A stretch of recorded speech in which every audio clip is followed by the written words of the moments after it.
Have you guys ever wondered how hairdressers choose the colors to fix really bad at-home dye jobs? Or how we even choose the colors when our clients bring a photo to the salon that they want?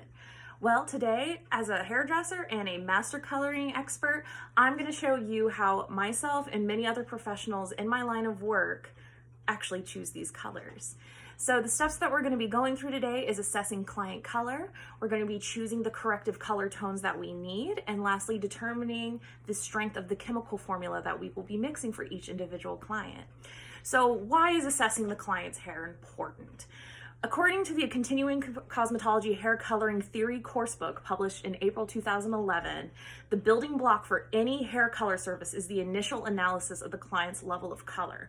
Without mastering this step, it is impossible to achieve accuracy in predicting the end result. So as you can tell, very, very important first step. So what we're going to do is we're going to look at Deborah here. And as you can tell, Deborah has been beat up from working so many hair shows. She's a coloring model. She comes with the business. So when we're looking, the first thing I'm going to look is at the health of the hair.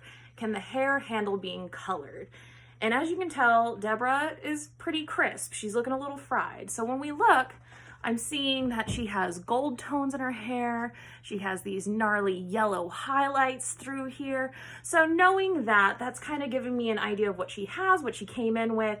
And let's say she wants to go to an ash blonde. She hates the gold, she hates the yellow, she wants to see something else. Perfect. And seeing that she is in the lighter range, she has a few more options of where she can go. She wants to go super dark, she wants to go lighter, she wants to tone.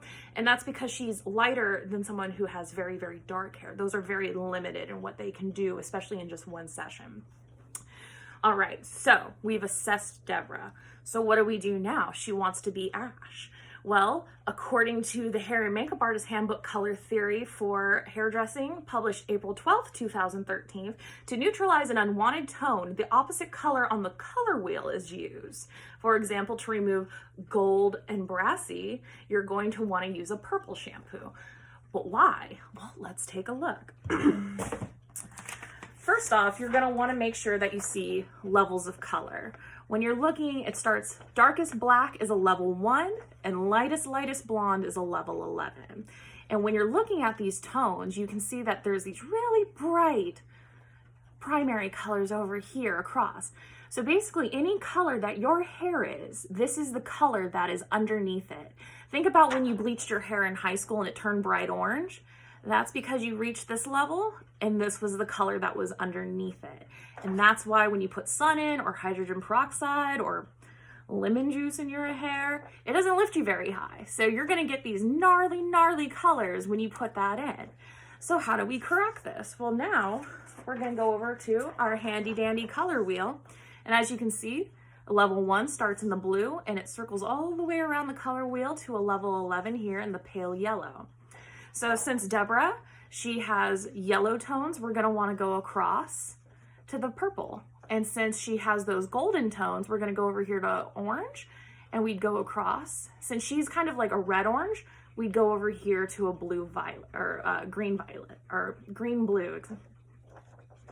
So that way, anything that's across from the color wheel, they're a complementary tone. And when you mix them together, see, you have this very neutral beigey blackish circle in the center. When you're in art class, if you mix two complementary colors together, you're going to get a brown color. And that's the idea behind hairdressing, is that you want to achieve a natural neutral color because you don't want to see either bright orange or bright violet in the hair or bright orange or bright blue in the hair. You want to have something that's in the center that's a mix of both, that when the light reflects on it, it looks natural.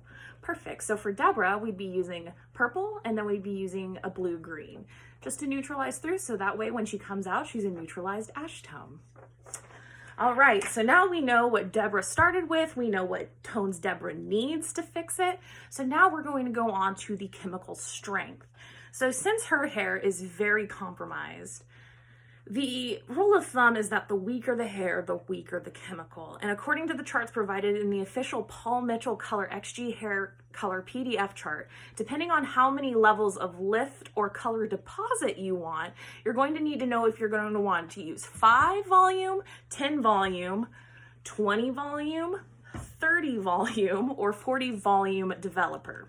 And what this is it's called activator, and this has the hydrogen peroxide in it, and when you mix this with either a bleach or a color, that's what activates it to actually open up the hair color or hair cuticle to deposit the hair color into the strand.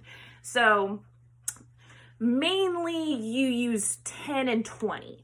When you're dealing with darker hair colors, you're going to use the stronger stuff like 30 or 40, but 40 is an extreme case. I try to stay away from that as much as I humanly can, but depending on how many levels of lift, 10 volume deposits color into the hair, 20 volume only lifts you 1 level, 30 volume will only lift you 2 levels, and 40 volume will lift you 3 levels, and that's with color. When you're using bleach, totally different subject. Bleach will usually lift you 9 levels, but determining on how strong your hair is, it could be very, very damaging. So you want to be really careful with that. And also, if your client has gray hair, you're always going to want to use 20 volume because gray is it's like copper wire almost, and it's very hard to penetrate. So you need to use something a little bit stronger than a 10 volume, and this is enough to actually get into that hair and penetrate it.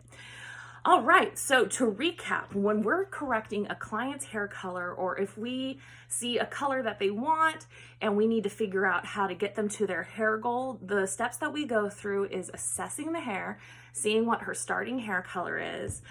We're going to defer to our color wheel, so that way we know exactly what tones we want to put in her hair to fix it. And then last, we're going to go in and we're going to determine how strong we're going to make her formula, so that way when she leaves, her hair looks gorgeous and it's still attached to her head, which is very important to all clients I've come to find out. All right, thank you.